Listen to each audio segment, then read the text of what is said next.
Coming up, survivors of this week's deadly school shooting talk about hiding and missing their friends. We're going to hear from some of them as authorities reveal new details about the timeline of the incident in Texas. Russia's war in Ukraine is adding fuel to the global food crisis. We'll take a look at the impact it's having on banks here in the U.S. And we are talking Finance 101. Some of the things that you can do to help your children get interested in all things money. BNC Live starts now.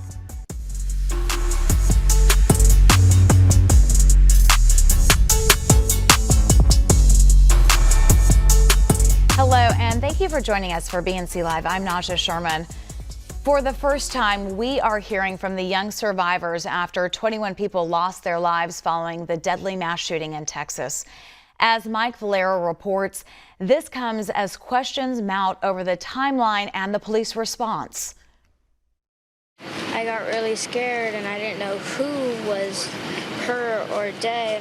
10-year-old Aurelia Santos, who was across campus at Robb Elementary School when shots rang out Tuesday. She says she ran and hid. And then we started looking around on Facebook, and then I realized that all the people I knew were dead.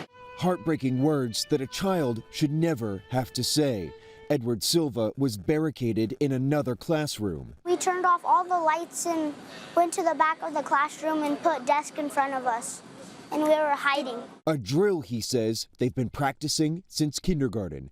Many families now have the difficult task of comforting the young survivors. He was asking me, does he have to go to school next year? And I just don't want him to be afraid of school. Meanwhile, many questions remain, including the timeline of the police response. Officers say they did not engage the shooter before he entered the school, captured on this video. Distraught parents here shown arriving on the day of the shooting, pleading with officers to go inside the school in the middle of the standoff. I told one of the officers myself, if they didn't want to go in there, let me borrow a gun and a vest and I'll go in there myself to handle it. Atlanta police say that they have arrested the man who left threatening messages and threatened to blow up Tyler Perry Studios.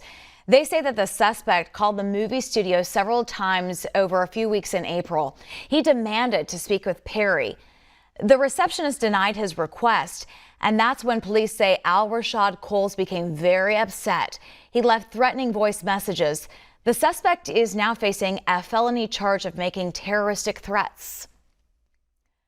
High prices are making it so hard for some families to even afford groceries. And in poor nations, food insecurity is even worse. As Amy Kiley reports, Russia is effectively holding hostage a large amount of the world's grain and fertilizer. This is Russia, who is actively blocking the export of food from Ukrainian ports and is increasing world hunger. Russia's war in Ukraine is worsening a global food crisis. In the U.S., high prices are straining food banks and increasing the risk of a recession. A new report shows the U.S. economy contracted even more in the first quarter than previously estimated. In some poorer nations, the crisis is causing scarcity and hunger. There is food insecurity in Africa that is being provoked by the shortage of grain. Russia and Ukraine are usually some of the world's biggest exporters of grain. Russian President Vladimir Putin is effectively holding that food hostage. Russia denies those accusations, but Russia has made a proposal to us to allow exports in exchange for lifting the sanctions. That proposal comes as sources say Russian troops are depopulating parts of eastern Ukraine. Despite such atrocities, some at the World Economic Forum this week saying it's getting harder to stand united. Yes, I see a recession, especially in Europe. All the indicators saying that. High inflation, high interest rate, and the war. The International Monetary Fund says the world needs to prevent the food crisis from exploding to a point that tens of millions of people are severely affected. And more consumer news at this hour. Nearly 500,000 additional cans of specialty baby formula will soon be in the U.S. The Neocate amino acid-based formula is given to children who have serious food allergies. The FDA says it has been working to boost production. Once in the U.S., the formula will be distributed through direct orders, healthcare facilities, hospitals, and pharmacies. The Supreme Court says the Biden administration has the okay to estimate the real-world cost of climate change. The social cost of carbon uses economic models to assign a cost to carbon dioxide emissions. The cost then quantifies the economic harm caused by sea level rise, hurricanes, extreme wildfires, and flooding. It is used by the Department of Interior when deciding whether drilling can happen on federal land. And now let's talk finance and how important it is to educate our children on being financially savvy this summer. Here is my conversation with the CEO and founder of Clear Academy. Take a listen. It's a nonprofit organization that teaches youth and young adults about financial literacy education. It is so important to start extremely early so that we can give our youth an opportunity to really dream and live out their creative lives. This is an area that as parents, we're not always experts on. So if this is an area that's not comfortable for the parent, what resources are available for them out there? So there are tons of resources, and I'm really glad that you asked that. So a lot of times our kids are really engaged heavily with social media, technology, and gamifying things. There are several resources online of individuals that are really making the content of financial literacy digestible to youth.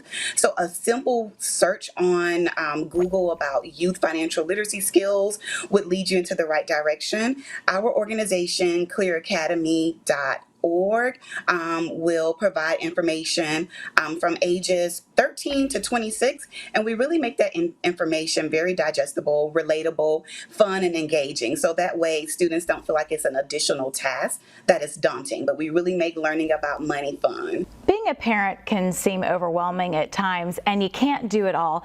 So in terms of priorities, why is financial literacy something that parents need to prioritize? Absolutely. I can definitely remember growing up, money management was definitely a taboo topic, something that we never really discussed. And so it's so important to not continue to pass that on. So being able to start normalizing those conversations as soon as possible would allow your youth to have a better opportunity to live the life that they would really want to live without any financial restraints. I would definitely say just start to lead by example and continue to commit to being a lifelong learner about money management.